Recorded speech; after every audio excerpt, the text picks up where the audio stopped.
আমরা কি বুঝি না কোথায় হারাম এবং কোথায় হালাল? খালি তারাই বুঝেন, ঠিক আছে?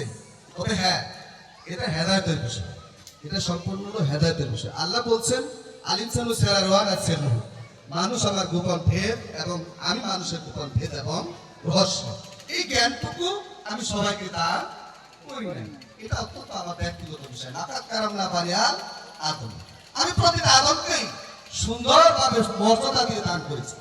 কিন্তু তার যদি খান্নাস দাজ্জাল ছয়টা রিপুর তারনাই পড়ে, যদি সে আমার বুকে ভুলে থাকে, আমার কর্মটাকে তিনি ওইভাবে গ্রহণ না করে, সেটা হলো তার শাস্তি তাকেই ভোগ করতে হবে।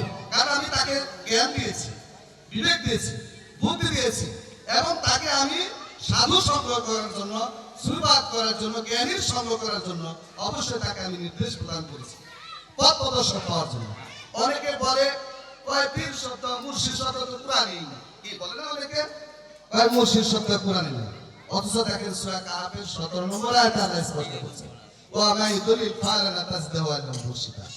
আমি যারা পথভ্রষ্ট করি, দেখেন কথাটা কি বলছে, আমি যারা পথভ্রষ্ট করি তাকে কখনো একজন মুর্শিদ দান করি না। তাহলে দেখেন আল্লাহ নিজে মুর্শিদের কথা বলেছেন, কোরআনেই বলেছেন। মুর্শিদ শব্দ হলো পথ প্রদর্শক। এখন প্রশ্ন হলো, পথ প্রদর্শক মানে তিনি পথ দেখাবেন। কি পথ দেখাবেন? নিজেকে চেনার জন্য। কি পথ দেখাবেন? মুর্শিদকে চেনার জন্য। কি পথ দেখাবেন? রাসূলকে চেনার জন্য। কি পথ দেখাবেন? আল্লাহকে দেখার জন্য, পাওয়ার জন্য, চেনার জন্য, এবং হৃদয়ের মুক্তি, আত্মার মুক্তি, ইহকালের মুক্তি, পরকালের মুক্তি, চারটা মুক্তি লাভ করে এই দুনিয়া থেকে বিদায় নেওয়ার জন্য আমাকে সে পথ দেখাবে। যেদিন যেন, যে বিষয়টুকু হাসরের দিন, সেদিন যেন আমি না ঠেকি, তাহলে সে ব্যক্তিটা আমার প্রয়োজন আছে না? তাই নবী করিম সাল্লাল্লাহু আলাইহি ওয়াসাল্লাম বলছেন, আল্লাহ শাহিদ সাহাবী শাহিদ শয়তান, যার পীর নাই তার পীর হলো শয়তান, সে শয়তান দ্বারা পরিচালিত। আমি একটা বাচ্চারে যদি মানুষ করতে চাই, আমি একটা ভালো শিক্ষকের হাতে তুলে দিই না যে ভাই মাস্টার সাহেব আমার সন্তানদের একটু আপনি একটু ভালো একটা মানুষ করে দিন, এ মাস্টারের কাছে সরকার দিতেছি। ওইটা এইভাবে কোন পিতা, অনেকে বলে বয়স 60-70 হয়ে গেছে, বুঝছেন, 50-60 হয়ে গেছে, জিজ্ঞেস করছি বাবা ভাই গ্রহণ করছেন, পিতা মাতায় অনুমতি দেয়, দেখেন 60 বছর হয়ে গেছে, পিতা মাতায় অনুমতি দেয়। তখন আমি বলি পিতা মাতার কি জ্ঞান নেই? পিতা মাতা, তোমার পিতা মাতা কি তোমার স্কুলে দিছাল না? কয় স্কুলে দিছাল? ঠিক আছে, শিক্ষকের কাছে দিল, লেখাপড়া নিজে করাইতো, তাহলে নিজে করাইতো, অনুমতি জন, হ্যাঁ অনুমতি দিছাল কে? তাহলে বোঝা গেল একটা জ্ঞানী ব্যক্তি তার সন্তানকে প্রতিষ্ঠিত করার স্বার্থে যদি তিনি শুধু বাংলাদেশ থেকে বিদেশে লেখাপড়া করে না, অনেক ছেলেরাই কিন্তু মেয়েরাই কিন্তু বিভিন্ন রাষ্ট্রে লেখাপড়া করতেছে লক্ষ লক্ষ টাকা খরচ করে, তাকে প্রতিষ্ঠিত করার জন্য, সম্মানিত করার জন্য, শিক্ষিত হওয়ার জন্য, জ্ঞান অর্জন করার জন্য, সেই ক্ষেত্রে তারা ওখানে দিচ্ছে।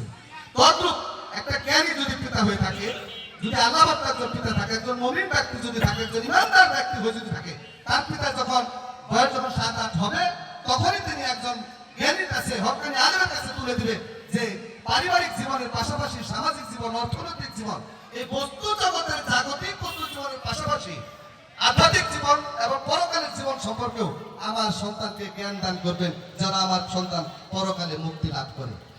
এটা হলো জ্ঞানী পিতার কাজ। আর যারা অনুমতি দেয় নাই, তারাও কথা জানে না, সূরা ফাতিহাটার তাফসীরও জানে না, বরঞ্চ ধরে রাখছে যে না আমরা বেঁচে থাকতে হবে, পীরের কাছে যাবি কারে কথা, আমরা তো বড় পীর। হ্যাঁ, তারা বড় পীর, কিন্তু তাকেও বায়াত করাতে হবে। তাহলে আপনি বায়াত করান সন্তানকে, আপনি সন্তানকে কলেমা দেন, আপনার যদি ক্ষমতা থাকে, রেজাল্ট প্রাপ্ত হন, তাহলে আপনার সন্তানকে তওবা করান, আপনার সন্তানকে আপনি কলেমা দিয়ে আপনি তাকে গুরু ভজনা কাকে বলে আপনি তাকে শিক্ষা দেন, যে শিক্ষায় তিনি আল্লাহকে লাভ করতে পারেন, তাতে অন্য গুরুর কাছে যাওয়ার প্রয়োজন পড়বে না। সেই দৃষ্টিতে আমি মনে করি যে আহলে বায়াত সম্পর্কে অনেকে বলে, আহলে বায়াত সম্পর্কে আমি দুটো একটা কথা বলি। আহলে বায়াতটা হলো এমন একটা জিনিস, বায়াত শব্দ হলো চুক্তি বা চুক্তি করা বা সম্পাদন করা, চুক্তি সম্পাদন করা। বায়াত ওয়াকার বা মুনতাস ওয়াকার আত বায়াত, এটা হলো চুক্তি সম্পাদন করা। এই চুক্তি সম্পাদন কার কাছে করব? আহলে বাইতের কাছে। সেটা হলো কি বাইত? ওয়াকার বা রস্যই ত বাইত। বাইত মানে কি? আহলে বাইত পাক পঞ্চায়েত। আহলে বাইত হলো পাকমান জাত। কারা কারা? সেটা ইমাম হাসান হুসাইন এবং মা ফাতেমা এবং হযরত আলী কুল্লাহ ওয়াজুদ এবং নবী করিম সাল্লাল্লাহু আলাইহি ওয়াসাল্লাম, এই পাঁচজন হলো পাকমান জাত। এই পাঁচজনকে বলা হয় আহলে বাইত। এই বাইতের হাতে যারা হাত দিয়ে যারা চুক্তি সম্পন্ন করলো, কি চুক্তি সম্পন্ন করলো? যে আমি এই তরিকা গ্রহণ করলাম, নবীর দ্বীন স্বীকার করলাম, আমি নামাজ রোজা হজ যাকাত কলেমা বসে মানবো, কোরআনে যা হালাল ঘোষণা করছে মানবো, হারাম যা করছে তা আমি অবশ্যই বর্জন করবো, পিতা মাতাকে ভক্তি শ্রদ্ধা করবো, প্রতিবেশীর সাথে ভালো আচরণ করবো, চোখে কুদৃষ্টি করবো না, হাতে পরে জিনিস ধরবো না, এই দিনের কষ্ট করবো না, ওয়ারিশগণকে বঞ্চিত করবো না, সুদ ঘুষ খাবো না, এই দিনের তারপরে এই দিন কথা করবো না, পাও দিয়ে খারাপ জায়গায় যাবো না, অন্তঃকরণ পবিত্র করবো, সর্বক্ষণ আমি নিজেকে পবিত্র পরিশুদ্ধ রাখবো এবং এই পৃথিবীর এমন কোনো মানুষ নয় তার সাথে আমি আচরণ করে তাকে মনের ভিতরে একটু কষ্ট দিব। এই ওয়াদাটা আমি চুক্তি সম্পাদন করলাম কার কাছে? এবং মুর্শিদকে মানবো এবং যে কথা দিলাম যে এই মানার মধ্য দিয়ে আমি যেন মুর্শিদকে ভজনা সাধনা করতে পারি, এই ভজনা যেন আমি রাসূলকে পাই, এই ভজনা যেন আমি আল্লাহকে লাভ করতে পারি। এই চুক্তি সম্পাদনটা কে করবে? আহলে বাইতের হাতে হাত দিয়ে যিনি চুক্তি সম্পাদন করলেন রেসালাত তকবীরের কাছে যে তিনি হইলেন বায়াত গ্রহণ করলেন। বায়াকার বা উন্তস্তকার আতহ, তখন হলো বায়াত। কার কাছে হাত দিলেন? বাইতের কাছে হাত দিয়ে চুক্তি করার নাম হলো আহলে বায়াত। আমি বুঝাতে পারছি জিনিসটা। এখন বলতে পারেন যে নবী তো নাই, তিনি চলে গেছেন, মা ফাতেমা নাই, ইমাম হাসান হোসেন পাকমান যত নাই, তাহলে কার কাছে বায়াত করো? আর বাবা তারা তো রেসালাত তত্ত্ব করে দিয়ে গেছে নাকি? যেমন নবী করিম সাল্লাল্লাহু আলাইহি ওয়াসাল্লাম কার কাছে তত্ত্ব দিলেন? মাওলানা দান করলেন কাকে? হযরত আলীকে। হযরত আলী করলেন কাকে? ওয়াসকুরনিকে দিলেন, হাসান বাসরিকে দিলেন, ওয়াহিদ যায়েদকে দিলেন, আবু আসওয়াদকে দিলেন, উনি হুসাইনকে দিলেন এবং হাসানকে দিলেন। ছয়জনকে খেলাফতে 14টা খানদান ভাগ করে দিয়ে দিলেন। নবী পরে হযরত আলী হাসান বাসরি পয়লা করে 1400 পর ওসমান আউরি কাজা গানুল সৃষ্টি কুতুবুল বক্তের কাকি আলপেশানি নিজামুদ্দিন শেখ ফরিদ ওয়ালি কান্দার এই সিরিয়াল এই যে আসলো, এই যে সিরিয়াল চলে আসলো।